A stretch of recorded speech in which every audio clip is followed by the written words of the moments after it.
अस्सलाम वालेकुम, this is Mustafa Ahmed Mirchawala from Mirchawala of accountancy.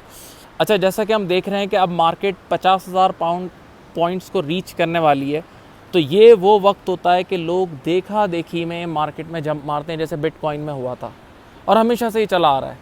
तो सीधी सी बात ये है कि हम वो लोग हैं कि जब लोग खा के निकल रहे होते हैं ना, तब हम खाना खाने एंटर होते हैं जब कुछ नहीं बचता।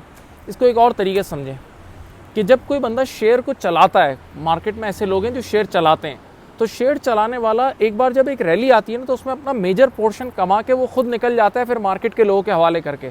फिर आपका नसीब है कि वो चले ना चले फिर उसमें इतना रिटर्न नहीं होता। इसको यूँ सोचें, मैं एक मिसाल देके समझाता हूँ कि लीमू, आपने लेमन कभी स्क्वीज़ किया, लीमू निचोड़ा है, तो जो बंदा पहली बार लीमू को निचोड़ता है ना, जो पहले राउंड में, जो पहले 2-3 शॉट जो हम मारते हैं, उसमें कितना सारा रस निकल आता है, और फिर बाद में आने वाला जोर लगाता रहता है, तो फिर बहुत कम रिटर्न होता है। तो यही बात है कि अगर आप राइट टाइम पे एंट्री नहीं लेंगे तो ये सारे मसले मसाइल तो होंगे। बहरहाल आज की इस वीडियो का मकसद ये है कि हम जो इन्वेस्टर्स बड़ी गलतियां करते हैं उसमें से एक गलती पे सिर्फ बात करें, और वो एक गलती ये है, they don't make trading plan. Yes, देखें, हम अपनी लाइफ में भी कोई भी काम करते हैं, फॉर एग्जांपल मुझे किसी कंट्री जाना है, किसी सिटी जाना है, तो मैं उसके लिए भी थोड़ी प्लानिंग करूंगा कि भाई मैं कौन सा होटल बुक कराऊंगा, फूड का क्या होगा, ट्रैवलिंग का क्या होगा, टिकट का क्या होगा, ये सब देखते हैं। बिजनेस स्टार्ट करना हो तो बिजनेस का प्लान बनाते हैं, चेक करते हैं कि बिजनेस का ब्रेक इवन क्या होगा, कितनी इन्वेस्टमेंट दरकार है, कितना रिटर्न मुझे चाहिए, क्या मेरे कॉम्पिटिटर्स हैं, क्या मेरे वीक पॉइंट्स हैं, क्या मेरी स्ट्रेंथ्स हैं, हम सब प्लान बनाते हैं। तो why not for trading you make plan. आप क्या ट्रेडिंग प्लान ही नहीं है तो आप क्या करोगे? और यकीन करें, वो इन्वेस्टर्स, मैंने बाकायदा स्टडी की है कि जो विद प्लान जाते हैं और जो विदाउट प्लान जाते हैं, दोनों के रिटर्न में बहुत बड़ा फ़र्क होता है और दोनों की जहनी सूरत हाल में ही बड़ा फ़र्क होता है। अब ये याद रहे कि प्लान बनाने से पहले कुछ प्रिंसिपल्स बना लीजिए। यानी जैसे हम अपने बिजनेस में प्रिंसिपल्स बनाते हैं, हम कहते हैं कि यार हम एम्प्लॉयज़ हायर करेंगे तो एक फैमिली के 2-3 बंदे हायर नहीं करेंगे, कोलिजन हो सकता है। हम इंटरनल कंट्रोल्स रखते हैं कि एक चेक भी साइन करना हो तो ये साइन करेगा, इसके साथ 2 साइंस और होंगी, या ये चीज़ की अप्रूवल के लिए इससे अप्रूवल लेना होगा। हम इस तरह की पॉलिसी बनाते हैं। तो सेम विद स्टॉक्स के साथ भी पॉलिसीज़ बनाएं कि भाई हम फलां पैनी शेयर में डील नहीं करेंगे, या डिफ़ॉल्टर सेगमेंट के शेयर में डील नहीं करेंगे, या हम लेवरेज पे काम नहीं करेंगे, या हम 52 वीक्स हाई और लो को देख के जब हाई पे जो शेयर होगा तो हम बाय नहीं करेंगे। तो इस तरह के प्रिंसिपल्स बनाएं। देन फॉर ट्रेडिंग प्लान, सबसे पहले एक इन्वेस्टर को अपने रिटर्न के बारे में पता होना चाहिए, भाई मुझे कितना कमाना है। तो रिटर्न डिसाइड करने के लिए बहुत सारे फैक्टर्स हैं, जैसे आप इन्फ्लेशन रेट को देखते हैं, आप इंटरेस्ट रेट को देखते हैं, क्योंकि वो पैसों की अपॉर्चुनिटी कॉस्ट होती है। आप ये भी देख रहे होते हैं कि आपके पास और ऑप्शंस क्या हैं। अगर बहुत कहीं आपने लेटेस्ट से बिजनेस में पैसा लगाया, वहाँ ऑलरेडी आपको 15% मिल रहा है, तो अब स्टॉक में आते हुए आप उससे ज़्यादा डिमांड करोगे। इसी तरह आप स्टॉक में ये भी चेक करोगे कि आप जब रिस्क ले रहे हो तो यू नीड अ रिटर्न। तो लेटेस्ट से फॉर एग्जांपल एक बॉल पार्क फिगर मैं आपको देता हूँ कि लेटेस्ट से हमने डिसाइड किया कि हमें अपने स्टॉक से जो हम इन्वेस्टमेंट कर रहे हैं, हमें 20% साल का रिटर्न चाहिए, 20% सालाना रिटर्न चाहिए, दैट्स इट। और मैंने इन्वेस्टमेंट की है 2 मिलियन की, 20 लाख की, राइट। तो 20 लाख को 20% से मल्टीप्लाई करें, बन जाता है सीधा 4 लाख रुपए बनता है, 400,000 बनता है, राइट। अब मुझे पता है कि मुझे पूरे साल में 4 लाख कमाने हैं। गौर से सुनिएगा, इसको डिवाइड बाय 12 करें तो ये पर मंथ बनता है 33,333।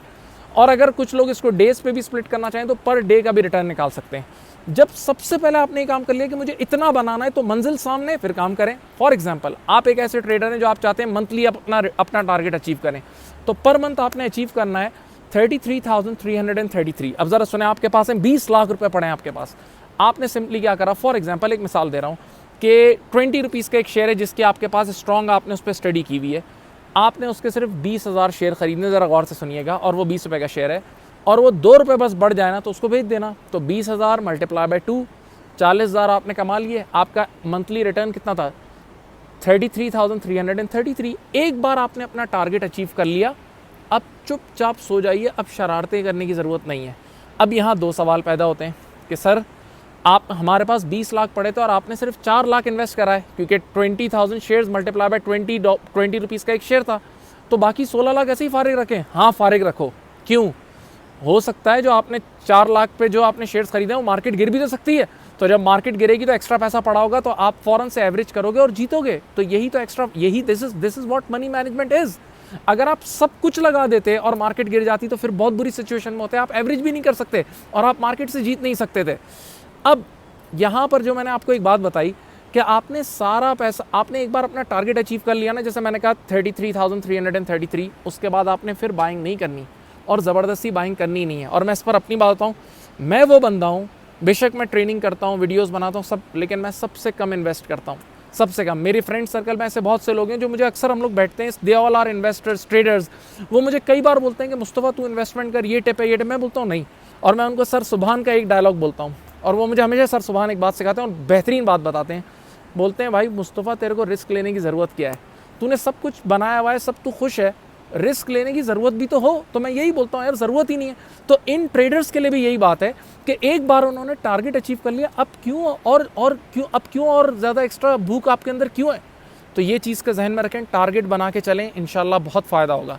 नेक्स्ट स्टेप, कुछ और ट्रेडिंग स्ट्रेटजीज भी होती हैं। जैसे एक प्लान ये भी होता है, फॉर एग्जांपल मेरे पास 100,000 है, तो मैंने 98,000 बहुत सेफ स्टॉक्स में लगा दिए, जिस पे मैं एक्सपेक्ट करता हूँ 15% का रिटर्न, और बाकी 2,000 जो बहुत छोटा सा अमाउंट है, यानी 2% ऑफ माई टोटल इन्वेस्टमेंट मैंने पेनी स्टॉक में लगाए।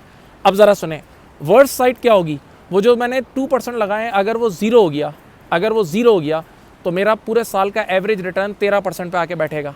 लेकिन अगर वो जो 2% मैंने पेनी में लगाए, पेनी इज़ हाई रिस्क, और वो अगर 2 रुपये का शेयर 10 रुपये का हो गया, तो मेरा एवरेज रिटर्न 19-20% के हिसाब से बैठ जाएगा। तो यार अगर अपने रिटर्न को बढ़ाना है तो थोड़ा बहुत इस तरह पेनी स्टॉक्स में भी आप इन्वेस्ट करते हो। इसी तरह कुछ लोग ऐसे प्लान्स भी बनाते हैं, गौर से सुनिएगा, कि वो अपने इन्वेस्टमेंट का 3% या 2-3% पेनी स्टॉक्स में लगाते हैं, which is very high risk obviously.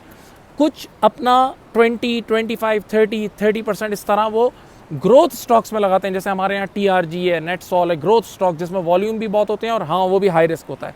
और बाकी अपना 70-60% ब्लू चिप्स में लगाते हैं, जैसे लकी वगैरह। तो इस तरह करके भी लोग अपने टारगेट्स को अचीव करते हैं। तो बहरहाल ये सब चीज़ों का एक इल्म है, जो बातें मैंने बताई ये सारी चीज़ें एक इल्म है, इसके पीछे स्टडी है। तो मैं और सर सुभान, हमने पास्ट में भी ऐसे कोर्सेज कराएं बच्चों को और ट्रेन किया है। तो हम फिर से ये कोर्स लॉन्च कर रहे हैं अपना स्टॉक एक्सचेंज का, इन्वेस्टमेंट मैनेजमेंट का, जिसमें हम ये सारा इल्म आपको देंगे, और आप उसके बाद गलतियां करने से जो चीज़ हमने अपनी लाइफ में सीखी है वो हम आपको ट्रांसफ़र करेंगे।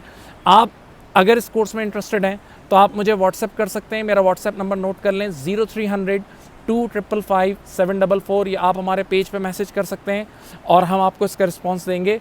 उम्मीद है आप लोगों को हमारी बातें पसंद आई होंगी। थैंक यू, अल्लाह हाफ़िज़।